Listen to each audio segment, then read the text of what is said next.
no. Sekali lagi saya sampaikan Assalamualaikum warahmatullahi wabarakatuh. Waalaikumsalam warahmatullahi wabarakatuh. Innal hamdalillah nahmaduhu wa nasta'inuhu wa nastaghfiruh wa na'udzu billahi min sururi anfusina wa min sayyiati a'malina. Man yahdihillahu fala mudhillalah wa may yudlilhu fala hadiyalah. Asyhadu an la ilaha illallah wahdahu la syarikalah wa asyhadu anna Muhammadan abduhu wa rasuluh. Allahumma salli wa sallim ala nabiyyina Muhammadin wa ala alihi wa sahbihi ajmain, amma ba'du. Bapak Ibu sekalian yang dirahmati Allah Subhanahu wa taala. Alhamdulillah kita panjatkan pujian dan syukur nikmat kita kehadirat Allah Subhanahu wa taala atas berbagai karunia dan nikmat yang dilimpahkan kepada kita bersama keluarga. Semoga Allah tetap memeliharakannya dan insya Allah selalu menambahkannya di hari-hari mendatang. Allah cukupkan kesehatan kita, Allah mudahkan segala urusan kita, dan Allah berikan berkah segala karunia yang diturunkan untuk kita. Amin ya rabbal alamin. Amin. Bapak Ibu sekalian, pada kajian Sabtu pagi hari ini kita akan diskusikan satu tema, jadilah kurirnya Allah Ta'ala. Insya Allah Bapak Ibu sekalian telah menjadi kurirnya Allah. Hanya saja mungkin sebagian kecil barangkali yang mungkin bertanya bagaimana jadi kurirnya Allah. Padahal amalan ini sudah diamalkan. Hanya belum tahu nama dan gelaran. Jadilah kurirnya Allah Ta'ala, insya Allah telah disandangkan gelar ini kepada Bapak Ibu sekalian, kepada kita semua. Sungguh kita dalam kehidupan kita telah menjadi kurirnya Allah Ta'ala. Tinggal kita pada pagi hari ini memahami kembali untuk menyegarkan ingatan kita apa itu makna kurirnya Allah Ta'ala, bagaimana sifat-sifatnya. Bapak Ibu sekalian, seorang Muslim adalah seorang yang dalam hidupnya berorientasi pada amal untuk meraih pahala dan ridha Allah semata. Dan ini sesungguhnya telah kita ikrarkan setiap hari dalam sholat-sholat kita. Allah menetapkan bacaan ini, atau Nabi SAW menetapkan bacaan ini bagian dari bacaan sholat dan mengawali sholat, yaitu tercantum dalam doa iftitah, ya, dalam doa pembuka sebelum kita baca Fatihah. Inna sholati wa nusuki wa mahyaya wa mamati lillahi rabbil alamin. Supaya kita tidak pernah lupa dari tujuan utama kita hidup di muka bumi ini. Tujuan kita hidup di muka bumi ini untuk dinilai amalnya. Sebagaimana Allah firmankan dalam surat Al-Mulk ayat kedua. Alladzi khalaqal mauta wal hayata liyabluwakum ayyukum ahsanu amala. Dia Allah menjadikan kehidupan di muka bumi, kemudian mematikan manusia itu, agar Allah mengetahui siapa yang paling baik amal perbuatannya. Jadi tujuan Allah menghadirkan kita semua di muka bumi untuk sementara, dan hidup di muka bumi ini bukan selamanya, bahkan amat sedikit waktu yang kita gunakan dibanding dengan akhirat. Satu hari akhirat 1000 tahun di dunia. Bayangkan Bapak Ibu, satu hari di akhirat 1000 tahun di dunia. Apakah kita mau mengorbankan akhirat kita demi dunia? Tentu tidak jawabannya. Khalidina fiha abada. Di akhirat itu kekal. Surga itu penuh kenikmatan. pasti kita mengharapkannya. Dan Allah jadikan kehidupan di muka bumi sebagai balai, seolah-olah balai latihan kerja untuk unjuk kinerja kita. Kinerja kita adalah amal soleh. Itulah yang dinilai oleh Allah Subhanahu wa Ta'ala. Alladzi khalaqal mauta wal hayata liyabluwakum ayyukum ahsanu amala. Dialah Allah yang menjadikan kalian hidup di muka bumi kemudian mematikannya agar Allah mengetahui siapa dari kalian yang terbaik kinerja amalnya. Mari kita unjuk kinerja kita dalam beramal soleh. Dan kita telah menetapkan ikrar setiap hari ini supaya tidak lupa Allah memasukkannya dalam bacaan salat. Inna salati wa nusuki wa mahyaya wa mamati lillahi rabbil alamin. Sesungguhnya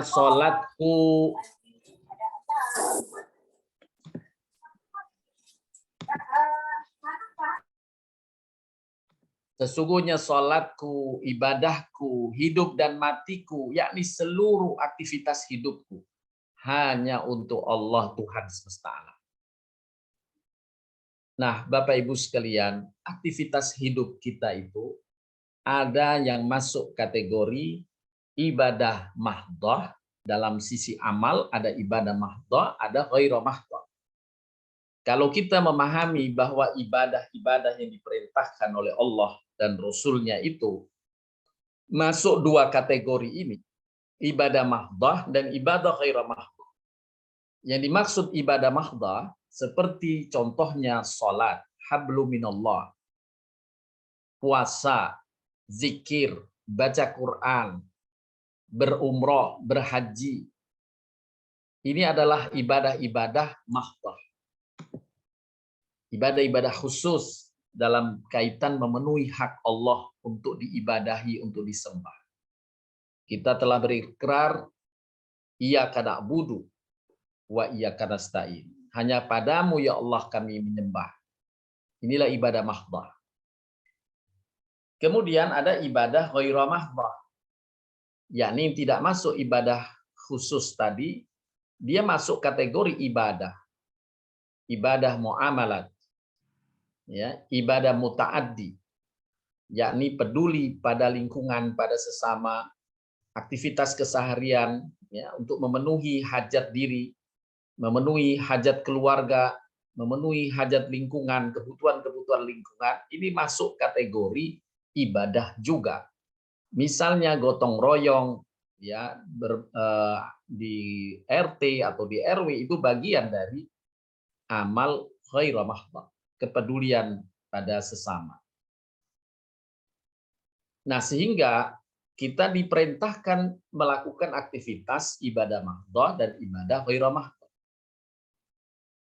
Maka kalau kita dalami lebih lanjut ibadah mahdhah dan ibadah ghairu mahdhah ini, sungguh alhamdulillah, insya Allah seluruh aktivitas hidup kita dari mulai tidur, bangun tidur, ya, kemudian menghidangkan makanan dan minuman, kemudian kita makan, kita bercengkrama, berdiskusi, berinteraksi, pergi keluar rumah, ke kantor, bekerja, atau mengunjungi saudara, ya, menengok orang di rumah sakit atau yang sedang sakit, mendoakannya, berbelanja, berinteraksi dengan orang di pasar. Semuanya bagian dari amal soleh jika kita menjalaninya dalam rambu-rambu yang diperintahkan Allah dan Rasul-Nya. Dan semua itu aktivitas kita niatkan untuk meraih pahala, untuk meraih ridho dari Allah SWT. Dan siapa yang berjalan di muka bumi dengan berbagai aktivitasnya yang diperintahkan Allah. Allah memerintahkan kulu wasrobu wala tusrifu. Makan dan minumlah. Itu perintah Allah dalam Al-Quran, dalam surat Al-A'raf ayat 31. Jadi makan minum adalah memenuhi perintah Allah selama yang dimakan halal, yang diminum halal. Bekerja sebagaimana pernah kita sampaikan, mencari nafkah adalah bagian dari perintah Allah. Di dalam surat Al-Jum'ah, Allah hanya menyuruh ketika sholat Jumat, hendaklah engkau berhenti sejenak dari pekerjaanmu itu. Tapi setelah selesai sholat, hendaklah kamu terus mencari pekerjaanmu itu. Melanjutkan pekerjaanmu itu. Dari ayat surat Al-Jum'ah, itu diambil oleh para ulama tentang perintah untuk bekerja mencari nafkah. Dan Nabi SAW memuji salah seorang sahabatnya yang masih muda. Ketika ia meminta izin kepada Nabi, ya Rasulullah, saya ingin keluar dari majelis ini sementara karena saya harus membuka toko saya di pasar untuk berdagang. Maka Nabi memujinya, sungguh anak muda ini sedang berada di jalan Allah. Jihad fi sabilillah, karena dia mencari nafkah untuk menghidupi keluarganya, menghidupi orang tuanya, menghidupi anak-anaknya. Nabi SAW memujinya dengan bahasa mereka adalah jihad fisabilillah, seperti pahlawan. Ya, ini pujian Nabi terhadap amal yang mungkin orang mengira seolah-olah dia hanya cari dunia, tidak mencari ridha Allah. Tidak. Sesungguhnya mencari nafkah bagian dari yang diperintahkan Allah, dan siapa yang meniatkan memenuhi perintah Allah, dia adalah jihad fisabilillah. Inilah makna penjelasan dari syariat Islam tentang berbagai aktivitas. Bahkan Bapak Ibu, Nabi SAW berpesan, jangan engkau remehkan keramahanmu ketika menyambut saudara. Ramah dalam menyambut, dengan senyuman, itu bagian dari ibadah. Nabi mengingatkan, jangan kau meremehkan amal.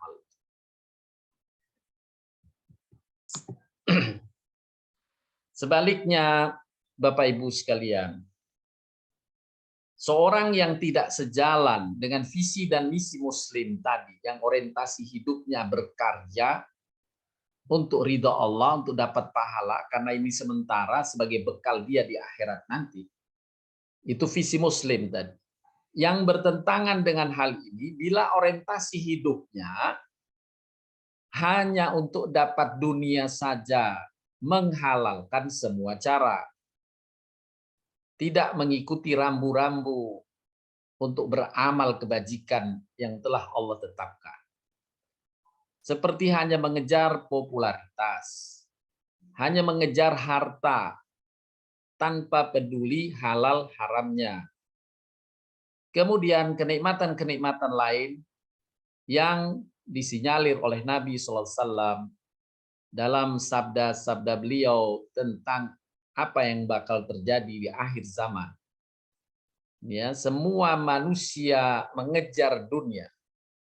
Kebanyakan manusia, maksud saya, mengejar dunia, melupakan akhirat. Untuk popularitas semata, untuk harta semata, dia kumpulkan untuk diri sendirinya, dan kenikmatan-kenikmatan lain. Maka visi misi semacam ini bertentangan dengan visi misi Muslim. Padahal kita sebagai Muslim, seperti dijelaskan tadi, setiap hari kita mengulang ikrar kita. Inna salati wa nusuki wa mahyaya wa mamati lillahi rabbil alamin. Ini ikrar kita harian, bahwa seluruh aktivitas saya sampai saya mati, aku arahkan untuk mencari ridho Allah SWT, untuk mendapatkan pahala dari Allah SWT.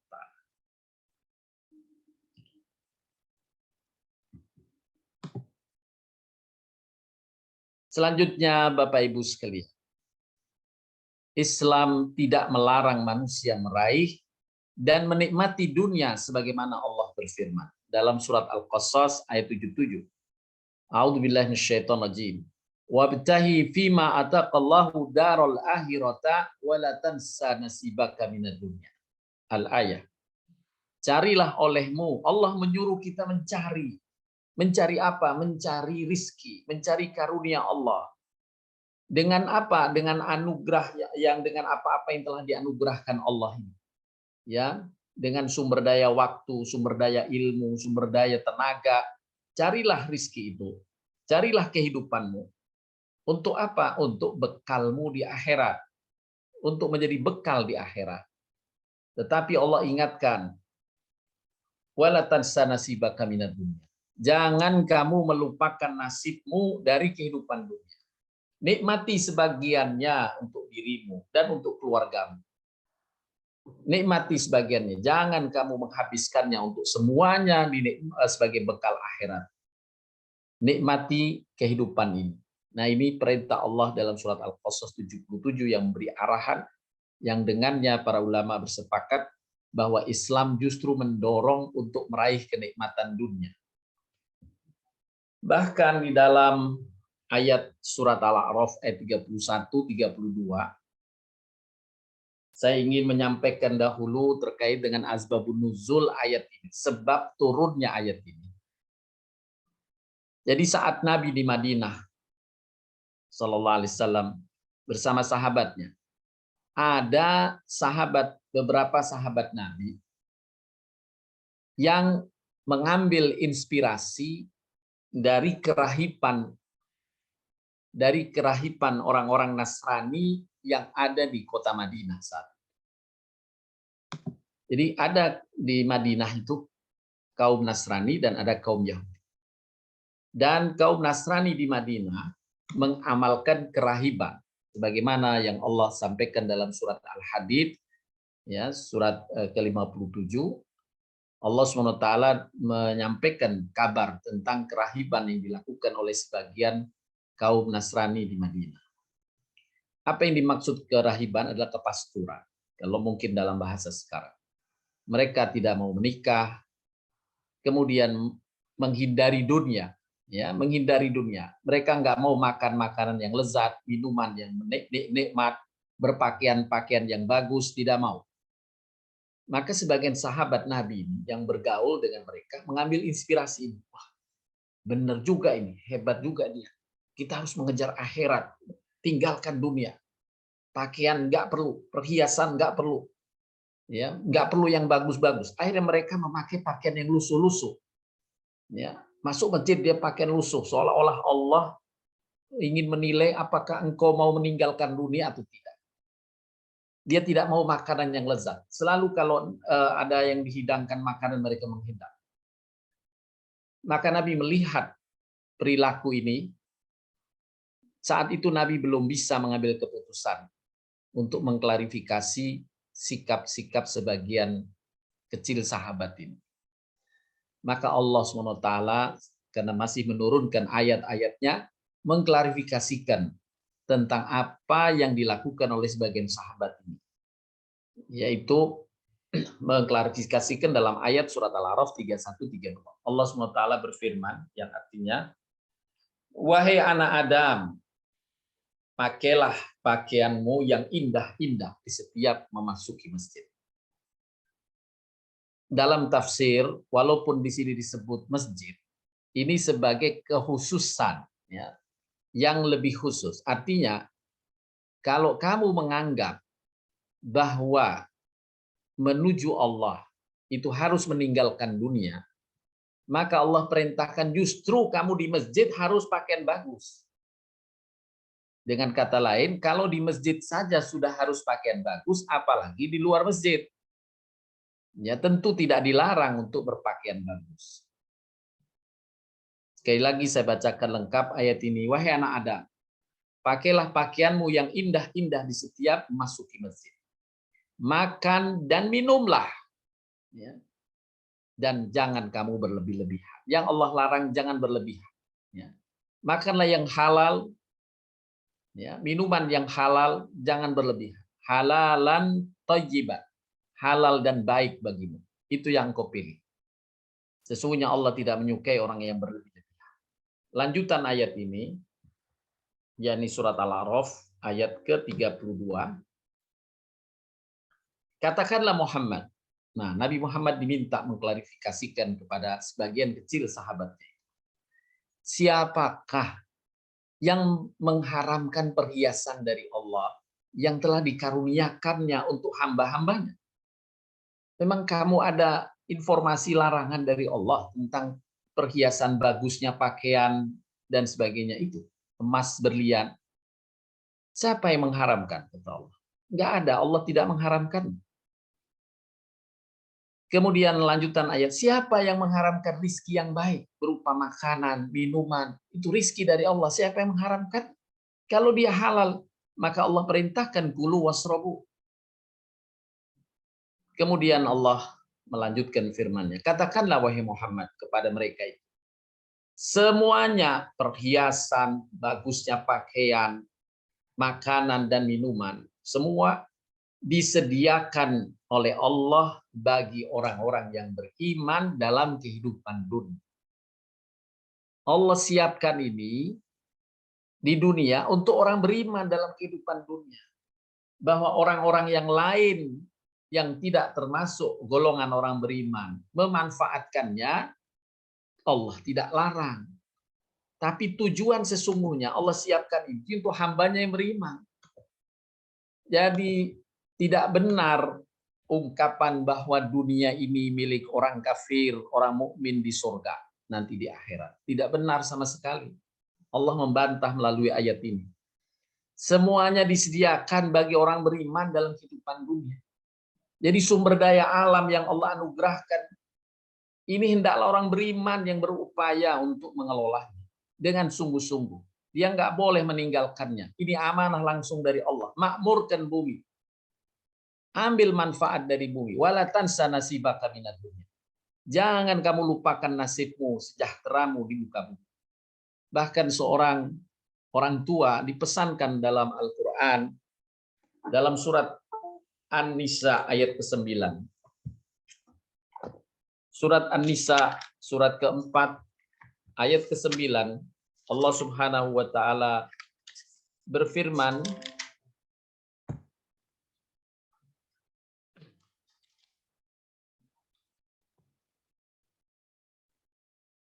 wal yakhshal ladina la taraku min khalfihim dzurriyyatan bi'afa khaufu alaihim falyattaqullaha falyaqulu qaulan syadida. Hendaklah takut, hendaklah khawatir kepada Allah orang-orang yang sekiranya mereka meninggalkan keturunannya yang lemah di belakang mereka, yang mereka khawatiri kesejahteraannya. Oleh sebab itu hendaklah mereka bertakwa kepada Allah. Nah, ini pesan dari Allah. Artinya jangankan untuk kita yang hidup. Allah pesankan dalam surat An-Nisa, hendaklah kita khawatir terhadap anak cucu kita kelak. Bagaimana dia hidup? Bagaimana kesejahteraannya? Boleh nanti Bapak Ibu lihat dalam surat An-Nisa ayat 9. Hendaklah kita takut meninggalkan anak cucu kita, terlantar anak cucu kita tidak mendapatkan dari kesejahteraan. Sekali lagi kembali ke surat Al-A'raf 32 ini. Allah SWT berfirman, semuanya itu disediakan bagi orang yang beriman dalam kehidupan dunia. Khusus bagi mereka, yakni bagi orang beriman saja, kelak kenikmatan ini dalam kehidupan akhirat. Yakni orang-orang yang tidak beriman, Allah tidak berikan hak untuk memperolehnya. Tapi di muka bumi Allah tidak mencegahnya. Demikianlah kami menjelaskan ayat-ayat kami bagi orang yang mau mengetahui. Maka setelah turunnya ayat ini dan Nabi SAW menyampaikan kepada semua sahabatnya, barulah mereka memahami. Ternyata untuk mendekat kepada Allah justru bukan menghindarkan diri dari dunia, tapi mengambil dunia untuk digunakan bagi amalan-amalan kebaikan. Termasuk untuk mencukupi diri kita. Wala tansa nasibaka minad dunya. Jangan kamu meninggalkan nasibmu di dunia. Membiarkan nasibmu terlantar. Allah Subhanahu wa Ta'ala memberikan guidance, arahan berkaitan dengan bagaimana kita memanfaatkan dunia ini dalam surat Al-Qasas ayat 77, Bapak Ibu sekalian. Mari kita lihat kembali surat Al-Qasas 77. Apa saja yang kita bisa manfaatkan dari usaha kita mendapatkan dunia. Carilah, usahakan olehmu dengan apa-apa yang telah dianugerahkan Allah kepadamu berupa karunia yang banyak. Untuk apa? Untuk bekal kehidupan negeri akhirat. untuk beramal soleh. Dalam tafsir Asy-Sya'di, yang dimaksud amal soleh di sini kekhususan untuk ibadah mahdoh. Ya. Kemudian yang kedua, jangan kamu melupakan nasibmu dari kehidupan dunia. Sebagiannya gunakan untuk kenikmatan dunia. Ya, untuk makan, minum, berpakaian, ya, menikmati dunia untuk rekreasi, jalan-jalan dan sebagainya. Itu dihalalkan. Kemudian yang ketiga, berbuat baiklah kamu dengannya kepada orang lain. Kita manfaatkan karunia Allah untuk berbuat baik pada sesama dengan standar yang Allah tetapkan. Sebagaimana Allah berbuat baik padamu. Subhanallah. Padahal tidak mungkin satupun manusia yang bisa mencapai derajat ini. Yakni derajat berbuat baik sebagaimana Allah berbuat baik padanya. Tapi Allah jadikan itu untuk kita berlomba-lomba. Fastabiqul khairat, agar kita berlomba ya membuat kebaikan-kebaikan terhadap sesama.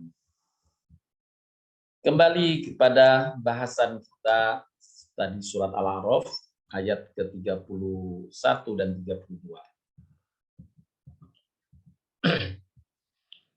Bapak Ibu sekalian yang dirahmati Allah SWT. Dari ayat-ayat tersebut di atas dapat disimpulkan ada 3 hal yang dapat kita petik. Yang pertama, Allah memerintahkan hambanya agar memanfaatkan apa-apa yang telah diberikan Allah kepadanya untuk 3 hal. Yang pertama untuk ibadah. Yang kedua untuk dinikmati dalam kehidupan dunia. Dan yang ketiga untuk berbuat baik pada sesama. Inilah arahan yang tadi telah dibacakan di surat Qasas 77. Kemudian yang kedua, Allah membolehkan memiliki dan menikmati perhiasan dan rizki yang dasarnya dihalalkan oleh Allah. Membolehkan memiliki dan menikmati dunia. Dan yang ketiga, Allah melarang hamba untuk hidup berlebih-lebihan. Yang dilarang berlebih-lebihan. Adapun makna berlebih-lebihan, ada 3 hal yang dijelaskan oleh Imam Ibnu Qayyim. Yang pertama termasuk berlebihan adalah melanggar batas kebolehan dalam pencarian dan perolehan. Yakni Machiavellis, menghalalkan segala cara. Untuk memperolehnya dia menghalalkan, nggak ada larangan, nggak ada haram-haram lagi. Ini yang dimaksud berlebihan yang pertama, melanggar batas kebolehan. Yang kedua, melanggar batas kebolehan dalam penggunaannya. Kita punya harta, tapi dalam menggunakannya pun ada terikat dengan halal dan haram. Misalnya tidak boleh kita manfaatkan harta kita untuk minum narkoba, minum minuman keras, jelas tidak boleh. Ya. Kemudian yang ketiga, menjadikan kedudukan harta melebihi yang semestinya. Jangan dijadikan harta sebagai satu-satunya orientasi dalam hidup yang harus dikejar. Tidak semuanya kita kejar, kita kembalikan kepada atau sesuai dengan perintah Allah Subhanahu wa taala. Sebagaimana arahan dalam surat Al-Qasas tadi. Kita gunakan untuk ibadah. Karena tidak mungkin seorang mukmin yang dia bekerja tapi tidak punya mukena. Ya, tidak punya sarana untuk dia beribadah kepada Allah dalam hal sholat. Hendaklah dia mendapatkan rizki sebagiannya untuk ibadah. Untuk sholat, untuk zakat, untuk puasa, untuk ibadah haji atau umroh. Ya. Ini adalah bekal-bekal ibadah yang harus ditopang oleh harta yang kita cari di dunia. Juga tadi sebagian dinikmati untuk kita dan keluarga, diri kita dan keluarga. Dan yang sebagiannya untuk menolong sesama, berbagi dengan sesama. Siapa yang menetapi ini, sungguh dia telah hidup tidak berlebihan sebagaimana yang Allah larang. Selanjutnya, Bapak Ibu sekalian, agar seseorang dapat bersikap hidup semacam demikian, sesuai dengan arahan yang Allah telah firmankan tadi, maka ada dua hal penting yang perlu kita miliki. Yang pertama, sifat qanaah. Sifat qanaah terhadap apa? Yakni qanaah ini kalau dari sisi makna merasa cukup. Merasa cukup terhadap apa? Merasa cukup terhadap kebutuhan diri dalam masalah dunia. Kenikmatan-kenikmatan dunia. Merasa cukup. Alhamdulillah, alhamdulillah saya sudah demikian. Alhamdulillah Allah karuniakan demikian. Alhamdulillah Allah karuniakan begini dan begitu. Kita merasa cukup dengan karunia Allah Subhanahu wa taala. Yang kedua, sifat tamak terhadap amal dan berkarya karena Allah. Tidak sebaliknya kita membalik sifat ini. Qanaah dalam amal, hal ini terlarang. Yang diperintahkan adalah qanaah pada kebutuhan diri dan tamak dalam berbuat kebajikan atau beramal. Sekali lagi, jangan kita balik tamaknya terhadap dunia, qanaahnya terhadap amal. Saya alhamdulillah lah cukup, saya sholat subuh saya sudah, duhur sudah. Ini disebut qanaah malah terhadap amal. Justru terhadap amal harus tamak. Merasa kurang terus dalam beramal. Tetapi dalam terhadap dunia harus merasa cukup. Inilah dua sifat yang apabila seseorang memenuhinya, itu sesuai dengan apa yang Allah dan Rasul-Nya perintahkan. Penjelasan berkaitan dengan sifat qanaah. Bagaimana sifat qanaah? Yang pertama, seseorang menerima dan mencari dari yang halalnya saja dari kebutuhan dunia. Dia tidak menghalalkan segala cara. Dia berikhtiar sungguh-sungguh untuk mencari penghasilan, mencari harta, mencari dunia ini. Tapi dia hanya mencari melalui cara yang halal. Dia menerima dari yang halalnya.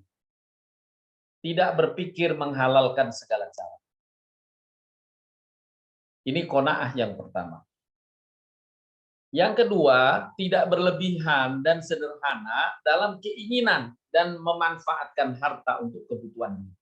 Untuk kebutuhan diri tidak berlebih-lebihan. Tidak bercita-cita makan sekali makan 5 piring. Saya tuh pengen makan itu sekali 5 piring. Di situ ada sate, di situ ada rendang. Tidak. Sesuai dengan jadwalnya dia makan kenyang cukup. Dan guidance memberikan arahan sebaik-baik orang yang makan adalah dia makan ketika belum lapar dan berhenti sebelum kenyang. Dia makannya sebelum lapar. Artinya sesuai dengan jadwal, tidak sampai lewat dari jadwal yang menyebabkan dia lapar, terasa sekali lapar. Tidak. Dan juga dia berhenti sebelum kenyang. Mencukupkan dirinya, yang penting dia sehat. Kulu wasrobu wala tusrifu. Makan dan minumlah, jangan berlebihan.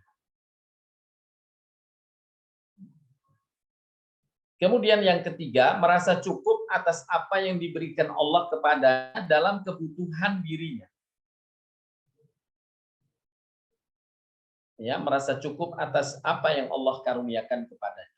Sehingga mudah orang ini bersyukur. Alhamdulillah, alhamdulillah. Dan yang keempat, merasa bahwa kelebihan lebih dari kebutuhannya itu, dari harta yang dia peroleh adalah titipan Allah. Semata-mata titipan Allah untuk dimanfaatkan bagi kepentingan orang lain. Bagi keluarga, bagi anak-anak. Makanya tadi dalam surat An-Nisa Allah singgung.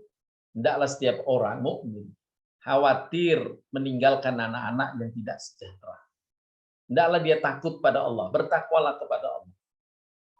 Jadi sisihkan atau bagian dari kelebihan dari kebutuhan kita gunakan untuk keluarga, untuk anak-anak, famili, kerabat, dan untuk kemaslahatan umum, termasuk orang-orang miskin dan anak-anak yatim. Siapa yang bisa bersikap semacam ini, inilah orang yang dimaksud dengan qanaah dalam kebutuhan terhadap dirinya.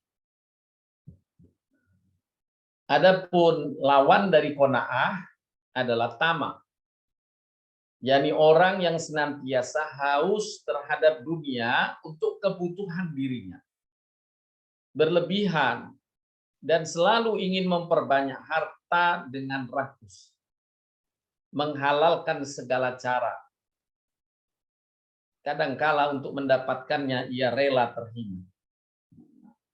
Terbiasa mengeluh dalam urusan-urusan harta atau dunia ini.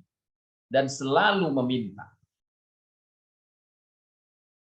Ini sifat tamak yang dilarang bagi kita dilakukan sifat tamak terkait dengan kebutuhan dunia ini. Sebaliknya, sifat tamak justru harus dimiliki bagi orang mukmin dalam ketamakan beramal dan berkarya. Kalau urusan karya, silahkan berlomba-lomba. Silahkan kamu merasa kurang. Silahkan kamu tidak qanaah. Ya. Tidak qanaah, tidak merasa cukup. Terus beramal kebajikan. Sebagaimana Abu Bakar Siddiq radhiyallahu anhu yang memiliki sifat ketamakan terhadap karya, terhadap amal. Setelah selesai satu amal, dia pindah ke amal yang berikut. Dia cari kesempatan amal yang lain. Demikian juga sahabat-sahabat yang lain. Abdurrahman bin Auf, sahabat Nabi radhiyallahu anhu, ketika ditanya, Abu Rahman bin Auf ini berjualan. Ketika ditanya dia berjualan ternak. Bagaimana engkau beramal? Aku beramal dengan bidangku, yakni berdagang. Kalau ada pesanan dari suatu desa yang terpencil dan dia hanya memesan seekor anak kambing, hanya seekor anak kambing yang mungkin nilainya tidak seberapa, maka aku sendiri yang mengirimkannya ke tempat itu. Selain aku mendapatkan keuntungan yang mungkin tidak seberapa, tapi sungguh keuntungan di sisi Allah lebih besar bagi. Aku berharap demikian. Karena aku sebagai kurirnya Allah memenuhi apa yang diinginkan oleh orang yang jauh di sana. Aku memenuhi keinginannya karena Allah telah mentakdirkan bahwa orang itu keinginannya seekor anak kambing harus terpenuhi. Aku siap menolong. Nah, itu bagaimana kesungguhan dalam makna tamak berkarya berbuat baik. Bukan tamak terhadap dunia. Disebutkan dalam hadis Imam Ahmad, Rasulullah SAW bersabda, bila kamu melihat Allah memberi pada hamba dari perkara dunia yang diinginkannya, padahal dia terus berada dalam kemaksiatan padanya, maka ketahuilah bahwa hal itu adalah istidraj, jebakan berupa nikmat yang disegerakan dari Allah. Nah, kita dipesankan dalam hadis ini berhati-hati dalam melihat kesuksesan seseorang dalam hal dunia. Boleh jadi kesuksesannya dalam hal dunia itu tidak diridhoi Allah, tidak diberkahi Allah SWT, karena dia melakukan cara-cara yang tidak dihalalkan oleh Allah Subhanahu wa Ta'ala. Ini adalah bagian dari istidraj. Orang yang tidak qanaah, tamak terhadap dunia, boleh jadi dia akan terpeleset kepada istidraj. Dia hanya meraih keuntungan dunia semata, dia kejar dunia semata, menghalalkan segala cara, maka kalaupun dia sukses adalah bagian dari istidrajnya. Allah mengingatkan dalam ayat surat Al-An'am ayat 44.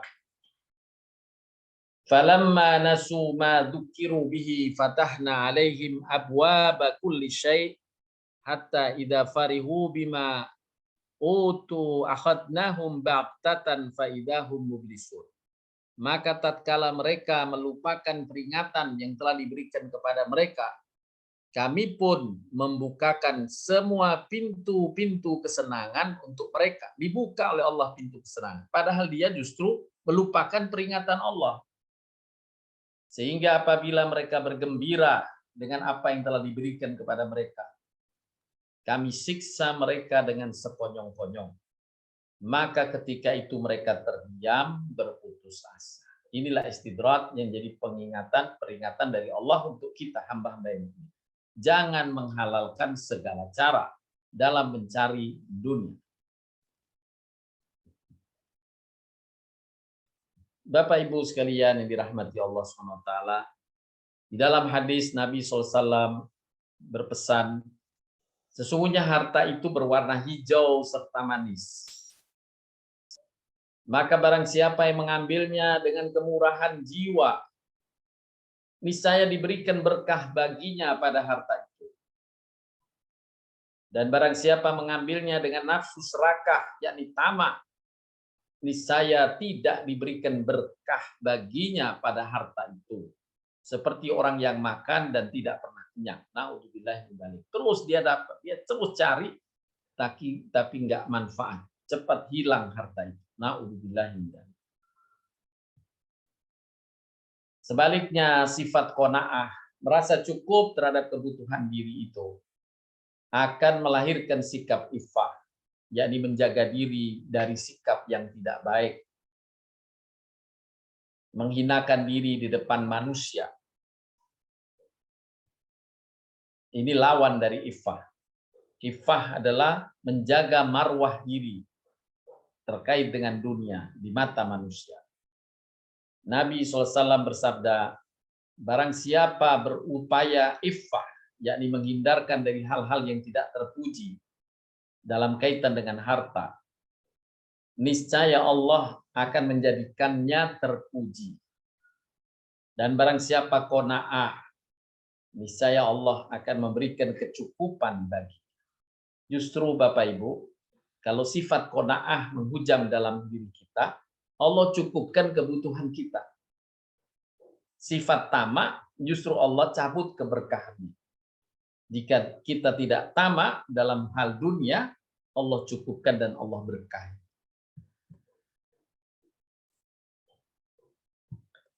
Selanjutnya, Bapak Ibu sekalian yang dirahmati Allah SWT, agar kita mudah bersikap qanaah, maka Nabi menyuruh agar kita sering melihat orang lain di sekitar kita yang masih di bawah dalam urusan harta.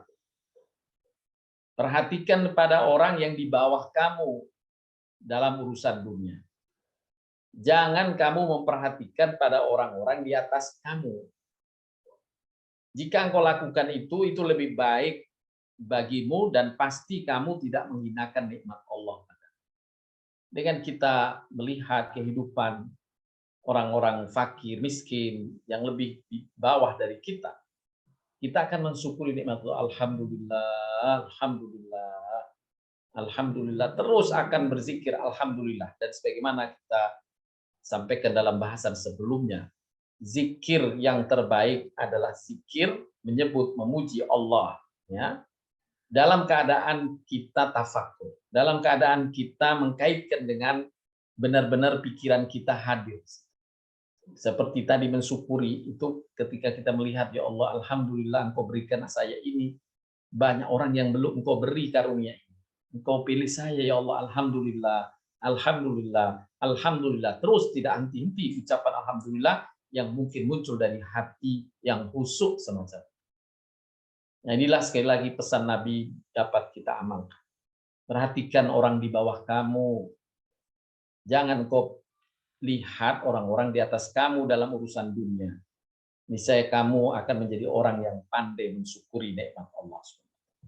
Menjadi sikap qanaah. Ini Bapak Ibu penjelasan tentang qanaah terhadap kebutuhan dunia. Yang kedua, adapun terhadap sifat yang kedua tadi, yakni tamak dalam beramal dan berkarya karena Allah. merupakan perintah Allah kepada kita sebagai hamba mukmin. Fastabiqul khaira, berlomba-lombalah dalam berbuat kebaikan. Artinya kalau berlomba-lomba, kita itu pada dasarnya tamak untuk meraih prestasi. Tidak sekedar ala kadarnya. Ya sudahlah, terserah dia mau juara enggak. Yang penting saya sudah masuk di kompetisi ini. Tidak. Tapi disuruh oleh Allah berlomba-lomba. Dalam ayat yang lain surat Al-Mutaffifin, wa fi dzalika falyatanafasil mutanafisun. Dan untuk yang demikian itu, yakni meraih pahala dengan amal-amal kebajikan, hendaknya orang berlomba-lomba. Untuk meraih ridha Allah itu berlomba-lomba, meraih pahala, mengumpulkan pahala, berlomba-lomba dengan amal kebaikan. Bapak Ibu sekalian yang dirahmati Allah Subhanahu wa taala.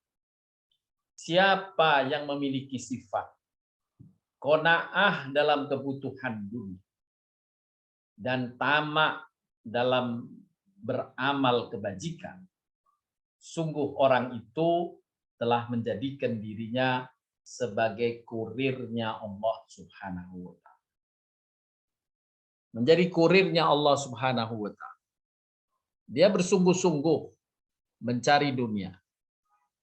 Tetapi dalam kebutuhannya, dia cukupkan apa yang dia butuhkan. Selebihnya, dia hidupi keluarganya. Selebihnya, dia melakukan kebajikan pada orang-orang di sekitarnya dan untuk kemaslahatan umum lainnya. Allah Subhanahu wa taala berfirman dalam hadis qudsi yang disampaikan oleh Nabi SAW dalam sabdanya. Sesungguhnya Allah berfirman, wahai anak Adam, beribadahlah sepenuhnya kepadaku. Nah, ini dalam konteks ibadah mahdoh maupun ibadah ghairu mahdoh, sebagaimana yang telah kita jelaskan di atas. Baik ibadah hablum minallah maupun ibadah sosial hablum minannas. Beribadahlah sepenuhnya kepada. Niscaya aku penuhi hatimu dalam dada dengan kekayaan, yakni merasa cukup, merasa qanaah, Allah cukupkan itu. Dan aku penuhi keperluan. Apa yang kamu butuhkan Allah cukupkan. Faman yatawakkal 'alallah fahuwa hasbuh. Siapa yang menyandarkan dirinya kepada Allah dalam urusan ini, sedang dia sibuk beramal kebajikan, Allah akan cukupkan dia.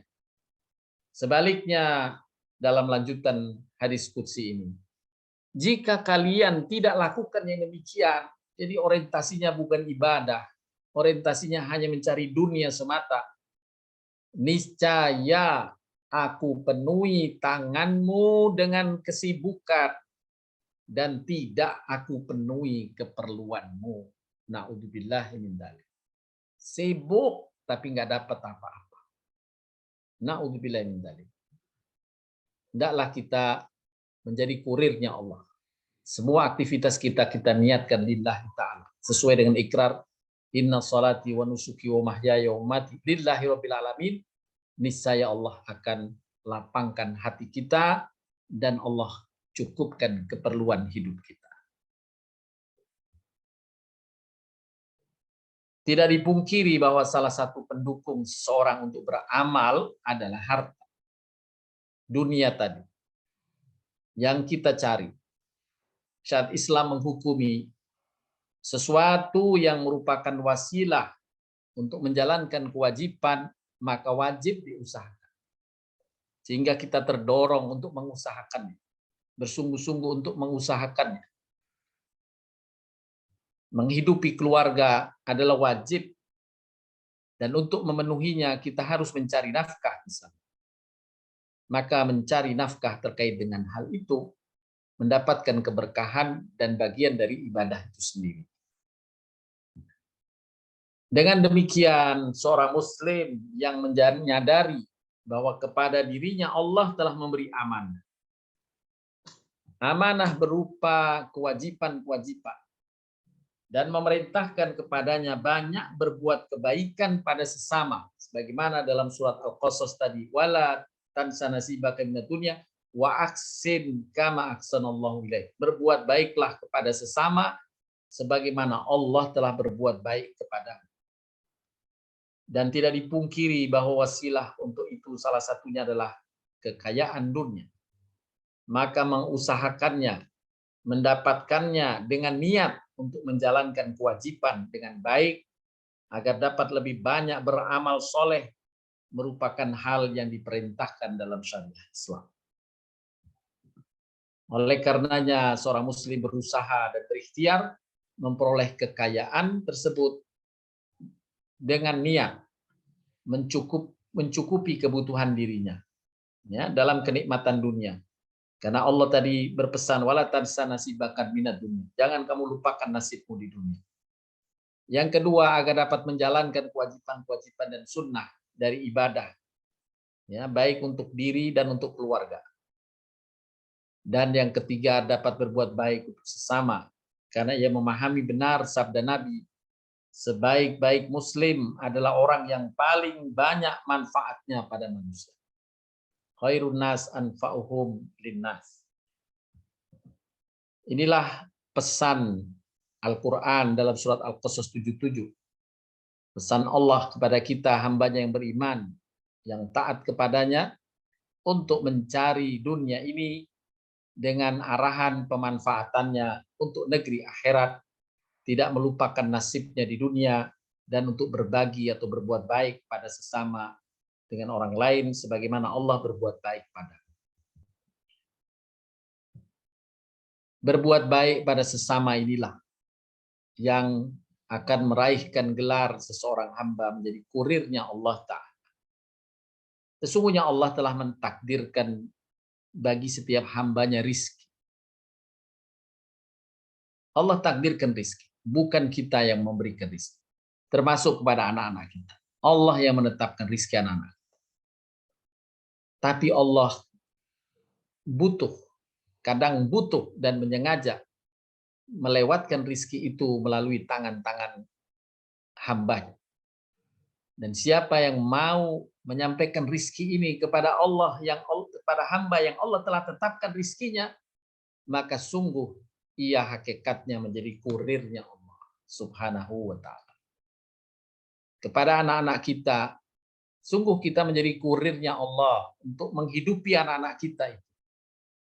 Menghidupi keluarga, menghidupi kerabat, fakir miskin, anak-anak yatim. Siapa yang menghidupi anak-anak yatim, dia adalah kurirnya Allah. Allah menjamin rizki anak yatim.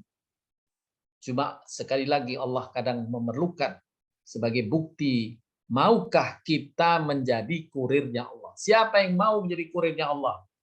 Silahkan. Allah perintahkan. Dalam surat An-Nisa dapat kita petik bagaimana Allah menyuruh kita berbuat baik pada orang-orang di sekitar kita. Dan siapa yang mengamalkannya, sungguh ia telah menjadi kurirnya Allah. Allah berfirman, sembahlah Allah dan jangan kamu mempersekutukan dengannya. Inilah dasar utama dari akidah Islam. La tusyrik billah, tidak menyekutukan Allah dengan sesuatu. Yang dengannya semua amal-amal akan dicatat, akan dibalas kebaikan. Tapi bila adanya penyekutuan, Allah tidak akan mencatat amalan-amalan. Kemudian Allah perintahkan dengan rinci, berbuat baiklah kepada dua orang ibu bapak. Jadilah kurir Allah untuk menyenangkan ibu bapak. Jadilah kurir Allah untuk menyenangkan karib kerabat. Jadilah kurir Allah untuk menyenangkan anak-anak yatim. Untuk menyenangkan orang-orang miskin. Jadilah kurir Allah untuk menyenangkan tetangga dekatmu dan tetangga jauhmu. Jadilah kurir Allah untuk menyenangkan teman-teman sejawat. Jadilah kurir Allah untuk menyenangkan ibnu sabil, orang-orang di jalanan yang membutuhkan pertolongan. Dan jadilah kurir Allah untuk hamba sahayamu, orang-orang yang bekerja denganmu. Sesungguhnya Allah tidak menyukai orang yang sombong dan membangga-banggakan. Di dalam hadis Nabi SAW menegaskan pula Manusia yang paling dicintai Allah adalah manusia yang paling memberikan manfaat bagi manusia lain.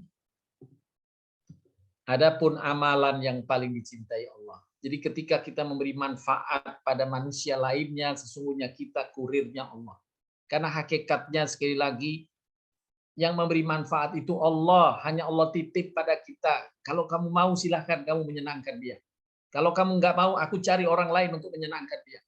Kalau orang nggak mau, aku langsung bisa menurunkan malaikat untuk menyenangkan dia. Adapun amalan yang paling dicintai Allah. Hendaklah seseorang membuat orang lain bahagia. Siapa yang mengupayakan sesuatu membahagiakan orang lain, sungguh dia menjadi kurirnya Allah dalam membahagiakan orang. Mengangkat kesusahannya, membayarkan hutangnya, menghilangkan rasa laparnya. Ini amal-amal menjadi kurir-kurirnya Allah. Sungguh aku berjalan bersama saudaraku yang muslim untuk sebuah keperluan. Lebih aku cintai daripada beriktikaf di Masjid Nabawi selama sebulan penuh. Subhanallah. Itulah ganjaran besar bagi kurir-kurirnya Allah Subhanahu wa taala. Bahkan melebihi ibadah di Masjid Nabawi selama sebulan. Allah Subhanahu wa taala berfirman, Bapak Ibu. Yang pertama saya nukilkan dalam surat Al-Baqarah 177. A'udzubillahi minasyaitonir rajim. Laisal birra an tuwallu wujuhakum qibalal masyriqi wal maghrib walakinnal birra man amana billahi wal yawmil akhir wal malaikati wal kitabi wan nabiyyin wa atal mala ala hubbihi dzawil qurba wal yatama wal masakin وابن السبيل والسائلين وفي الرقاب وأقام الصلاة وآتى الزكاة. Al-ayah. Allah berfirman yang artinya, bukanlah menghadapkan wajahmu ke arah timur dan barat itu suatu kebajikan. Akan tetapi sesungguhnya kebajikan itu ialah beriman pada Allah, beriman pada hari kemudian, beriman pada malaikat, beriman pada kitab-kitab, beriman pada nabi-nabi yang Allah telah utus. Dan memberikan harta yang dicintainya kepada kerabatnya, kepada anak-anak yatim, kepada orang-orang miskin, kepada musafir yang memerlukan pertolongan, kepada orang-orang yang minta-minta, dan untuk memerdekakan hamba sahaya. Inilah peran kita yang Allah tetapkan dalam surat Al-Baqarah ayat 177 diantaranya adalah menjadi kurirnya Allah dalam menyenangkan, memberi manfaat, berbagi kepada orang-orang yang disebutkan. Dalam ayat yang lain surat An-Nisa tadi setelah kita bacakan, hendaklah kita berbuat baik pada orang tua, karib kerabat, anak yatim, orang miskin, tetangga dekat, tetangga jauh, teman sejawat, ibu sabi dan hamba sahaya. Bahkan Bapak Ibu sekalian, Allah mencela orang yang tidak peduli dan tidak mau menghadirkan kemanfaatan, khususnya pada orang miskin dan anak-anak yatim. Allah berfirman, tahukah kamu orang yang mendustakan agama, itulah orang yang menghardik anak yatim. Dan tidak menganjurkan memberi makan orang miskin. Tidak peduli pada kemiskinan orang-orang di sekitarnya. Maka kecelakaanlah bagi orang yang sholat. Walaupun dia sholat, Allah abaikan sholatnya. Yaitu mereka yang lalai dari sholatnya. Yang pertama. Yang kedua, orang yang berbuat riya. Juga Allah abaikan sholatnya. Karena riyanya. Dan yang ketiga, karena enggan menolong dengan barang berguna. Allah lalaikan sholat. Allah abaikan sholatnya kalau dia enggan menolong dengan barang yang berguna pada orang-orang yang membutuhkan, yakni anak yatim, fakir miskin khususnya. Bapak Ibu sekalian yang dirahmati Allah SWT. Dalam ayat yang lain, surat Al-Baqarah 83.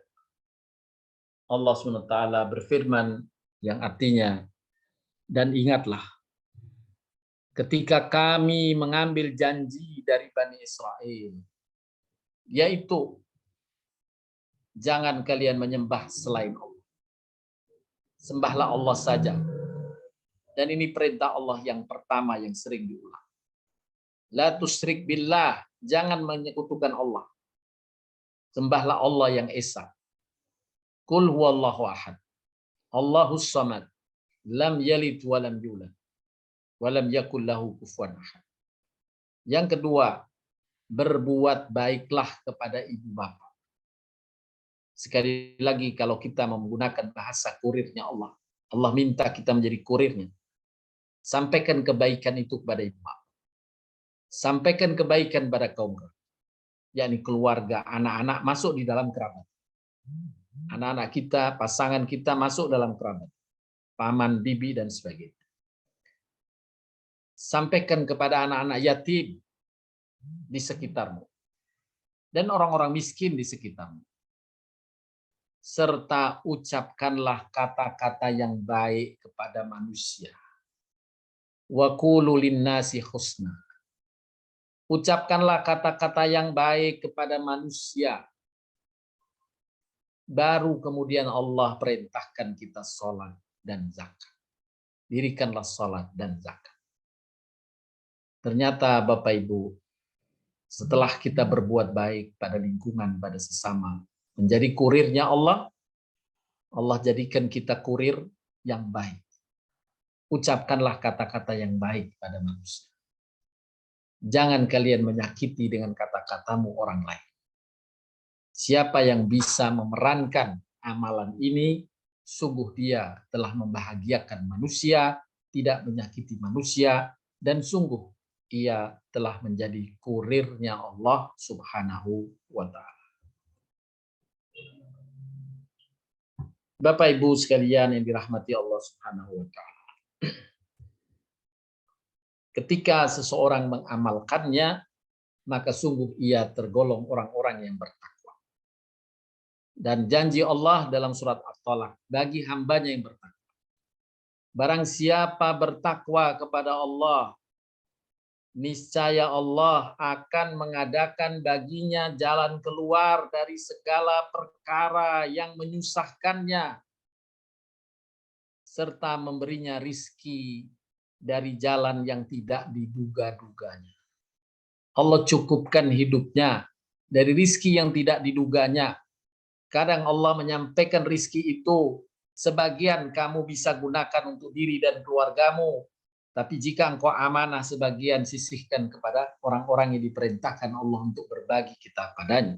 Menjadi kurirnya Allah, menyampaikan rizki Allah kepadanya. Allah akan selalu cukupkan rizkimu dari arah yang tidak diduga-duga sekalipun. Bapak Ibu sekalian yang dirahmati Allah Subhanahu wa Ta'ala.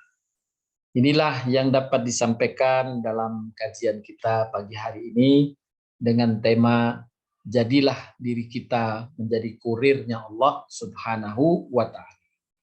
Dengan dua sifat utama, qanaah terhadap kebutuhan diri, tidak berlebihan terhadap kebutuhan diri, tapi terus meraih dunia, meraih nafkah, mencari rizki dari Allah SWT untuk siap dengannya kita berbagi dan memberi manfaat pada keluarga, pada anak-anak, pada lingkungan kita yang kita harus diperintahkan memenuhinya.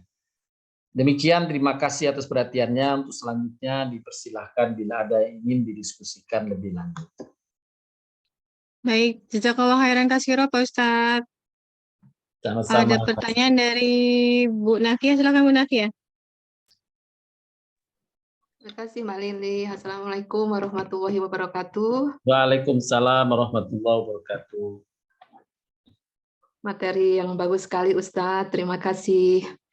Mudah-mudahan kita semuanya bisa melaksanakannya dengan istiqomah.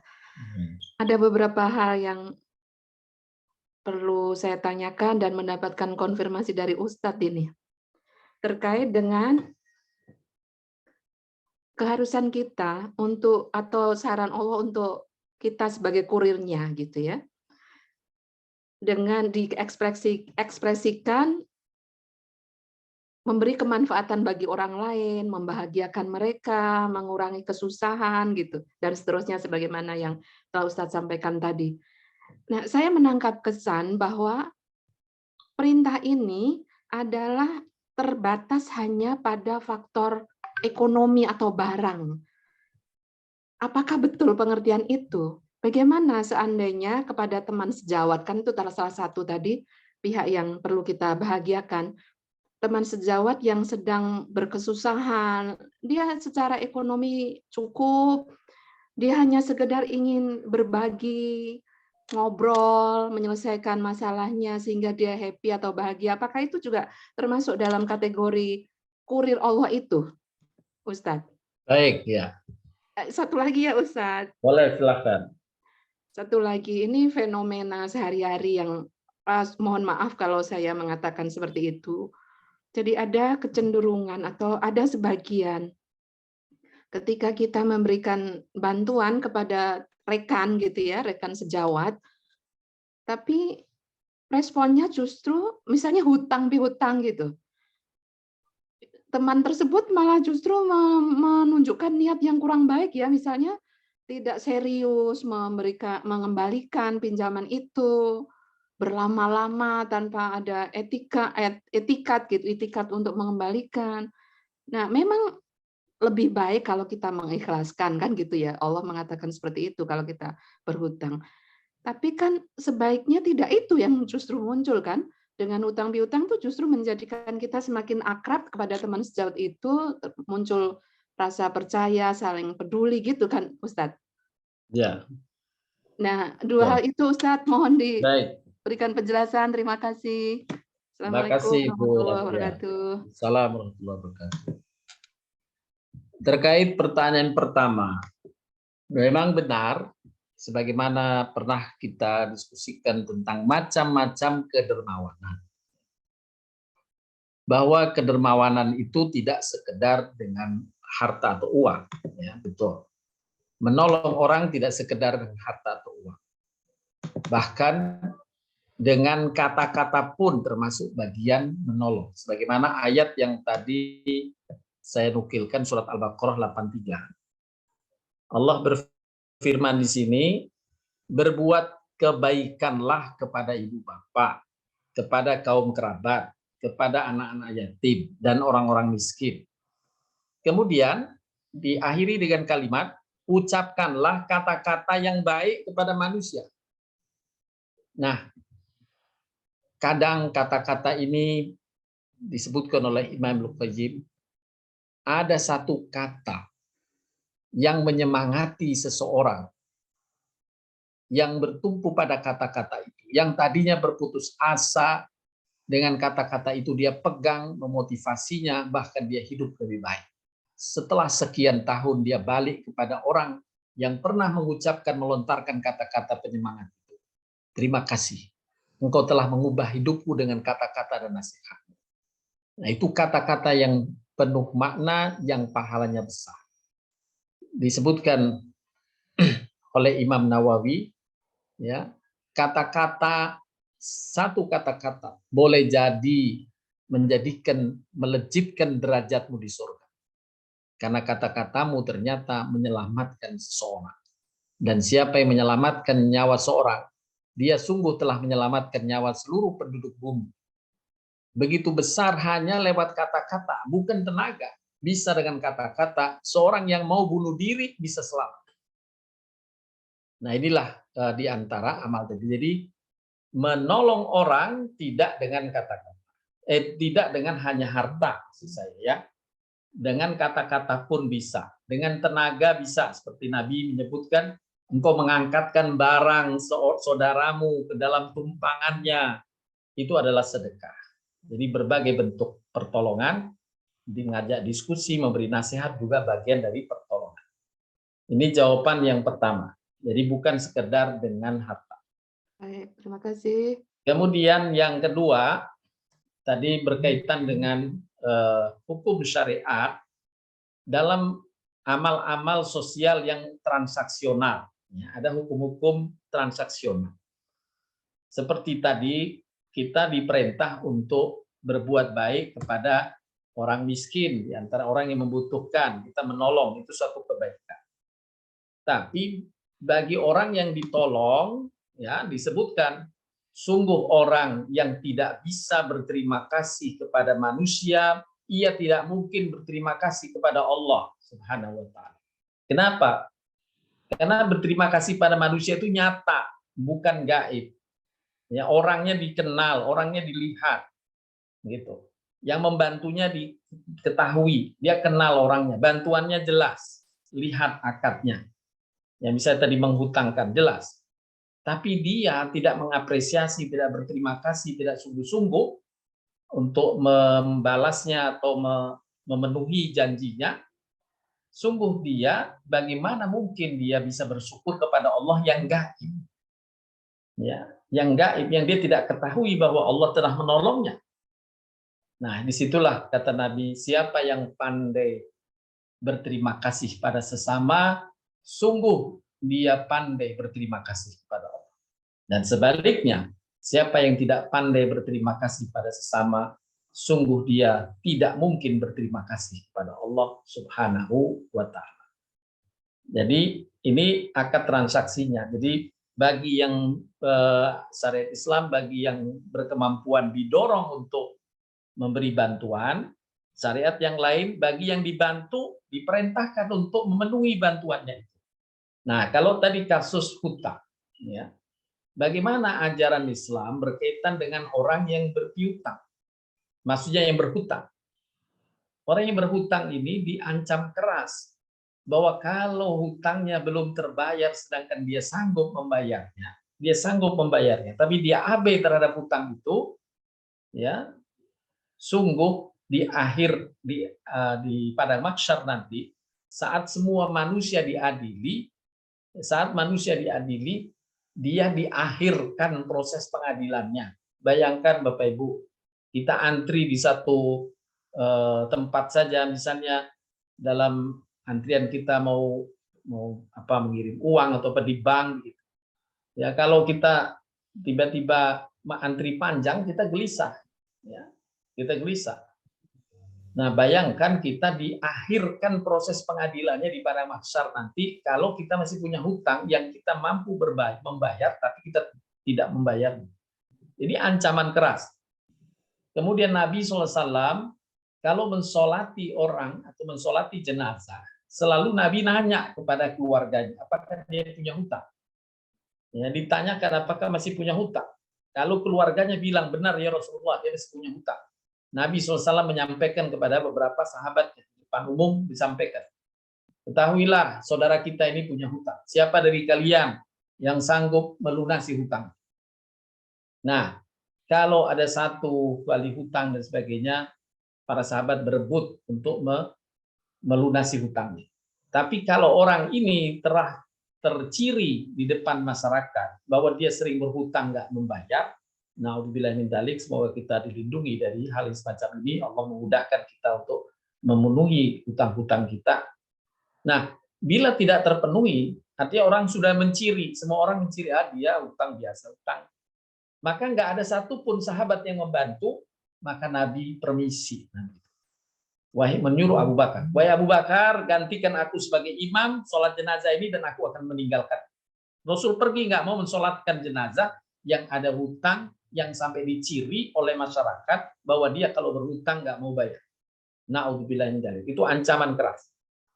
Sehingga disinilah perlunya masing-masing membaca ini, bahwa orang yang berhutang, yang menolong itu disuruh, tapi yang ditolong harus juga diperintah Allah, memenuhi perintah Allah, berterima kasih, kemudian diperintah Allah kalau dia berhutang tadi membayar hutangnya, memenuhi hutangnya dan seterusnya. Demikian Bu Nafia. Baik Ustadz, jelas sekali, terima kasih jawabannya. Amin. Assalamualaikum. Salam. Silakan ada yang lain. Ya, silakan Bu Komba.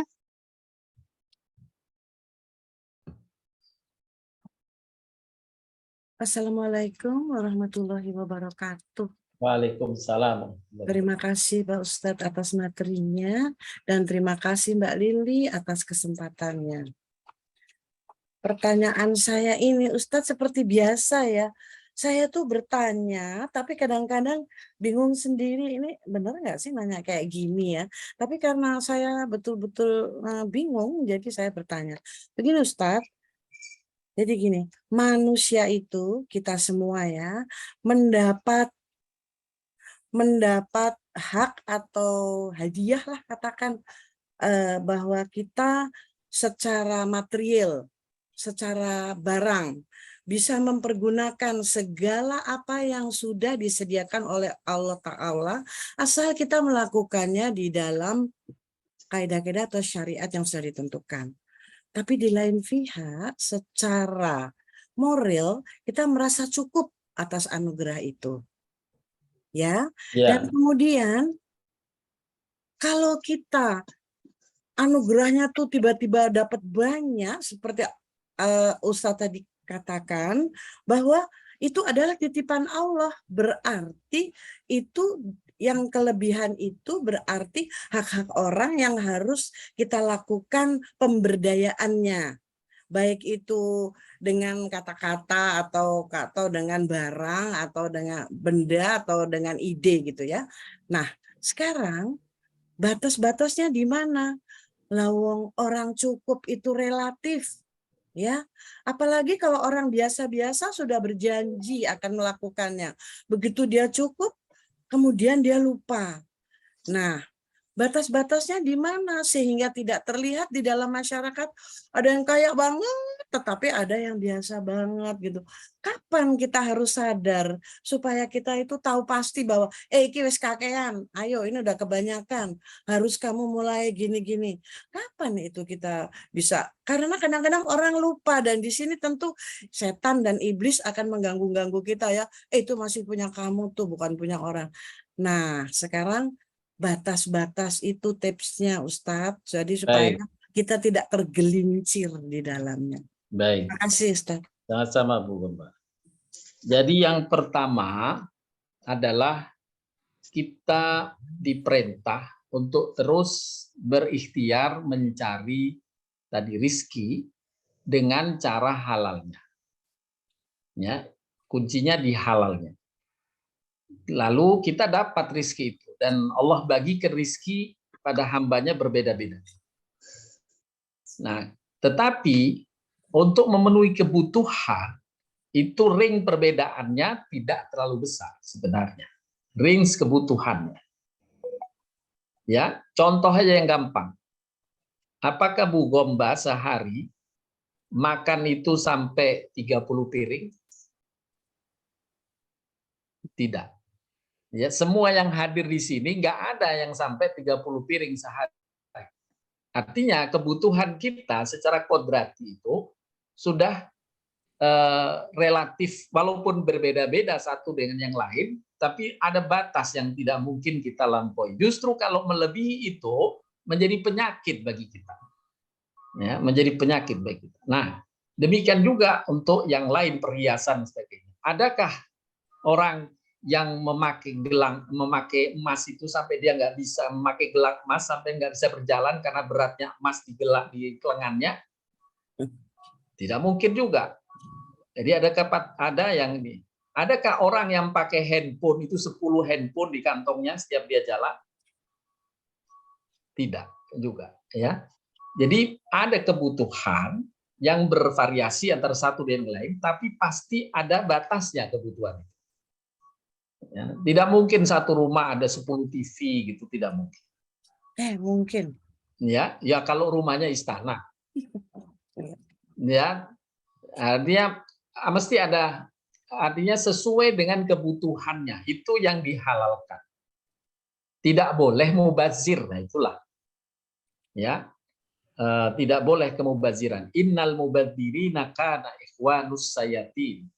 Kemubaziran itu yang kamu perbanyak kebutuhan dirimu, padahal kamu nggak pakai, nggak kamu lakukan itu, sesungguhnya itu temannya syaitan. Ya, temannya syaitan, kata itu dalam Al-Quran. Nah, ini yang pertama yang harus konsepnya kita pahami.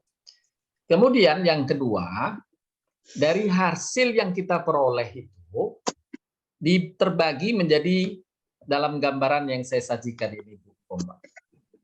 Di layar bisa dilihat. antara A dan B. Nah, ini contoh. Jadi, harta atau karunia yang Allah karuniai kepada kita itu, dalam hal penggunaannya, terbagi menjadi 4 kategori. Yang pertama, kebutuhan hidup diri sendiri. Yang kedua, kebutuhan hidup keluarga. Yang ketiga, kebutuhan ibadah diri dan keluarga. Ibadah khusus maksudnya ya. Untuk ibadah khusus. Seperti halnya sholat, itu perlu dana. Buat sajadah, buat Quran, buat mukena, buat sarung, buat peci. Ini kebutuhan. Demikian juga ibadah haji atau umroh, ibadah puasa juga perlu supporting dari harta ini. Kemudian yang keempat, kebutuhan ibadah sosial. Tadi kepedulian pada lingkungan dan sebagainya. Nah, kita perhatikan antara yang A dengan yang B. Bedanya di mana? Di A ini kebutuhan diri, dia terkecil. Ini dari kekayaannya besar nih. Anggap saja kekayaannya sudah banyak. Kebutuhan dirinya itu ya sebatas tadi, makan dan minum dan sebagainya yang dia nikmati. Boleh saat di Senayan, boleh pagi sore, boleh. Yang mana itu sudah mencukupi kebutuhan hidupnya. Gudeg Jogja boleh. Ya. Kemudian kebutuhan hidup keluarga. Lebih besar lagi. Kebutuhan hidup keluarga untuk anak-anak, untuk pasangan, dan sebagainya. Kebutuhan keluarga. Berikutnya untuk ibadah. Sebenarnya kita butuh lebih besar lagi. Dan kebutuhan sosial. Ya. Nah, dibanding yang versi B. Nah, ini versi B ini kebutuhan hidup dirinya melebihi bahkan dari kebutuhan keluarganya. Porsinya besar banget gitu. Ya. Nah, ini dia besar porsinya. Kebutuhan hidup keluarga besar lagi. Kebutuhan untuk ibadah kecil. Dan kebutuhan untuk sosial lebih kecil lagi. Nah, ini bandingan saja. Ya, kita bisa bayangkan ada orang yang kebutuhan dirinya penuh, kebutuhan keluarganya penuh, malah nggak ada kebutuhan sosialnya, nggak ada kebutuhan untuk ibadah keluarganya, nggak ada. Ya tentu tidak kurang baik gitu. Jadi yang B itu tidak diharamkan selama dia memenuhinya dengan halal. Ya, tidak diharamkan karena alokasinya ada kan.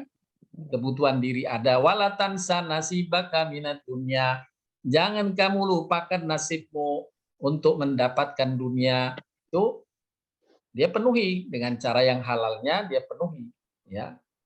Selama tadi konsepnya tidak mubazirah. Kemudian kebutuhan keluarga dia penuhi, tapi alokasi untuk kebutuhan sosial dan kebutuhan ibadah justru kecil dia. Walaupun tidak dilarang, tidak optimal. Hendaklah berlomba bergeser ke posisi yang A. Posisi yang A itu kita mencukupkanlah qanaah dengan kebutuhan diri. Tapi loman dengan keluarganya, dengan anak-anaknya loman dia. Gitu. Anaknya dia minta pizza, beliin pizza. Tapi untuk dirinya, udahlah, mubazir lah, udahlah tempe goreng aja. Misalnya. Ya. Jadi dia loman pada keluarga, tapi untuk diri dia menjaga diri. Artinya qanaah, lebih cukup lah. Walaupun tidak dilarang. Untuk ibadah dia lebih semangat lagi untuk memenuhi ibadah. Anaknya minta, "Mah, boleh mau minta Quran dong?" Siap, saya bantu. Beliin Quran, beliin sajadah, beliin mukena, beliin. Jadi untuk ibadah-ibadah dia support. Untuk sekolah, karena sekolah ibadah dia support. Ya misalnya. Kemudian ada bagian untuk kegiatan-kegiatan sosial tadi, ibadah-ibadah sosial. Dia juga melakukannya. Nah, ini yang A ini adalah yang ideal, yang kita kejar. Seperti Abdurrahman bin Auf sebagai satu toladan yang ditoladankan oleh Nabi SAW. Sahabatnya Abdurrahman bin Auf. Abdurrahman bin Auf itu dia sungguh-sungguh bekerja mencari nafkah sampai menjadi orang terkaya di Madinah. Orang terkaya di Madinah. Ya, dia punya kebun kurma sampai sekarang kebun kurmanya masih ada diinfakkan di Madinah. Ya, infak di Madinah kebun kurma sampai sekarang sudah diwakafkan. Sudah ribuan tahun tapi masih terpelihara wakaf kebun kurmanya. Nah, ini Abdurrahman bin Auf. Nah, Abdurrahman bin Auf ini tadi yang saya singgung ketika dia ditanya, "Kenapa engkau sibuk mengirim sendiri hewan pesanan untuk beli anak kambing?" Tapi Abdurrahman bin Auf punya konsep, walaupun di tempat yang jauh saya kirim itu. Ternyata Allah memberkahiku. Walaupun untungnya dikit, untung di situ sedikit. Tapi dari yang lainnya Allah buka gitu. Nah, kemudian kegiatan sosialnya Abdurrahman bin Auf itu sepertiga penduduk Madinah yang miskin, itu dapat santunan rutin. Sepertiganya dapat hutangan rutin. Maksudnya yang berhutang itu sepertiga penduduk Madinah kepadanya. Ya. Dan sepertiganya bekerja sama mengambil manfaat dari usahanya Abdurrahman bin Auf. Jadi misalnya sebagai pekerja dan sebagainya itu mendapatkan kerjasama manfaat. Kemudian yang lainnya dihutangkan, yang lainnya mendapatkan santunan penduduk Madinah. Nah, ini contoh toladan dari sahabat yang begitu antusias untuk mencari dunia yang halal, kemudian dia cukupkan kebutuhan diri, kecukupan keluarganya. Kalau berkaitan kecukupan keluarga tadi pesan ayat surat An-Nisa ayat 9. Ya. Hendaklah kamu takut meninggalkan anak cucu dalam keadaan tidak sejahtera hidupnya. Kita sudah masukkan dalam niat kita itu, siapkan. Surat An-Nisa ayat 9. Begitu Bu Komba, mudah-mudahan bisa sedikit menjawab apa yang ditanya.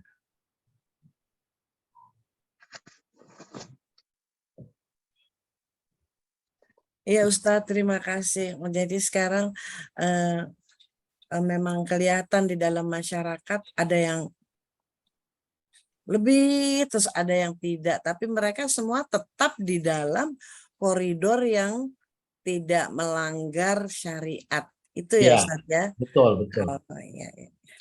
Makanya tadi kita fastabikul khairat, disuruh berlomba. Fastabikul khairat.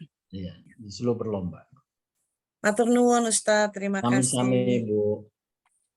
Mbak Lili tanya dong. Silakan Bu Endang. Assalamualaikum Pak Ustadz. Waalaikumsalam warahmatullahi wabarakatuh. Semoga Ustadz sehat selalu. Amin. Pak Ustadz, saya mau tanya ya. Kita sudah mengajarkan anak supaya berbuat baik. Kadang-kadang kita memberi contoh, tapi kadang-kadang masa kita ingetin terus, misalnya Pak Ustadz, kakaknya anak saya yang tertua, dia punya krisis sedikit lah Pak Ustadz. 2,5% harus kasih ke keluarga besar yang kira-kira gak mampu. Masa saya harus tiap bulan ngingetin, nah udah diiniin belum? Oh iya lupa. Terus kadang-kadang kalau ada musibah misalnya banjir, kita kadang-kadang belanja misalnya sembako, nanti kita nggak melalui RT atau RW, kita langsung sendiri Pak Ustadz, misalnya kita mau ke arah gitu. Kita selalu ajarkan anak-anak supaya begitu. Malah salah satu anak saya bilang gini, aku mendingan nggak punya tabungan di dunia deh, aku nabung di akhirat saja. Jadi gimana Pak Ustadz? Saya kadang bingung. Tapi dunia juga kamu perlu. Nanti kalau mau ya ada rasa kekhawatiran gitu Pak Ustadz. Iya Bu, kan kita meninggal nggak tahu Bu kapan. Tapi yang penting kita harus banyak-banyak tabungan di akhirat. Jadi nggak punya tabungan di dunia nggak apa-apa begitu. Begitu Pak Ustadz. Mohon penjelasannya. Baik, jadi apa yang harus dilakukan? Apa saya diingatkan terus gitu loh Pak Ustadz. Ya. Atau nuhun Pak Ustadz. Assalamualaikum. Waalaikumsalam. Masya Allah, alhamdulillah. Bu Endang seperti para nabi dan rasul. yang tidak pernah putus asa mengingatkan, ya, terus-menerus Amin. mengingatkan. Jadi itu sudah satu mengingatkan kebaikan itu jauh lebih besar kenikmatannya. Ya, kita syukuri, kita mengingatkannya kebaikan. Gitu. Padahal orang yang lebih berat dari itu mengingatkan untuk tidak melanggar syariat Allah atau larangan, gitu ya. Misalnya anak, naudzubillah min dzalik, seorang yang diuji dengan anaknya narkoba misalnya. Ya, Pak Ustadz. Itu kan berat. Ya. Tidak mungkin juga tidak mengingatkan. Dia akan mengingatkan terus tapi dalam kondisi yang berat. Tapi kalau yang Ibu Endang ceritakan itu kan kenikmatan. Ya. Nah, maka disyukuri, ingatkan terus tawassobil haq wa tawassobis sabr. Ingatkan terus dalam kebaikan itu dan ingatkan terus agar tetap bersabar dalam berbuat kebaikan. Begitu Bu Endang. Iya, matur nuwun Pak Ustadz penjelasannya. Ya, Pak Ustadz, terakhir dari Pak Buana. Silakan Pak Buana. Silakan Pak Buana. Terima kasih Pak Ustadz. Mohon maaf, ini waktu udah adzan, tapi saya cepat saja. Pak Ustadz, pada dasarnya ada 3, tapi pertanyaan yang lebih ke arah 2. Pak Ustadz, kalau seandainya kita ingin memberikan sesuatu, tapi acap kala saya bingung gitu ya, ada kalanya tidak berpikir, saya kasih, ada yang minta-minta misalnya, tapi saat suatu waktu kita tahu bahwa peminta-minta itu atau pengemis itu justru dia memang berprofesi seperti itu Pak Ustadz. Nah kalau kita tahu kan mungkin kita tidak memberi lagi ya Pak Ustadz ya, tapi kalau saat kita tidak tahu, tapi kita punya hati kecil kita itu kayaknya ini enak nggak ya ngasih gitu. Nah itu bagaimana ininya Pak Ustadz. Lalu kemudian kedua, saat memberi, kita mungkin katakan ini memberi bulanan Pak Ustadz. Memberi bulanan itu kita ya bahasa ininya kita sudah habis-habisan bahwa yang untuk kita sendiri katakan ada jatahnya, nah yang untuk kita beri itu juga ada jatahnya. Tapi saat kita berikan di hari yang belum berganti bulan, yang bersangkutan ada kalanya pinjam atau minta lagi gitu. Padahal sementara kita mau ngasih sebenarnya sudah diberikan semuanya. Tapi saat kita tidak mengasih, nah kita juga ingin ngasih gitu Pak Ustadz. Lalu ketiga tentang koleksi Pak Ustadz. Kalau tadi terkait dengan menikmati kekayaan. Ini koleksi bukan barang yang mewah, bukan mobil, bukan motor, tapi koleksi semacam mug atau tumbler.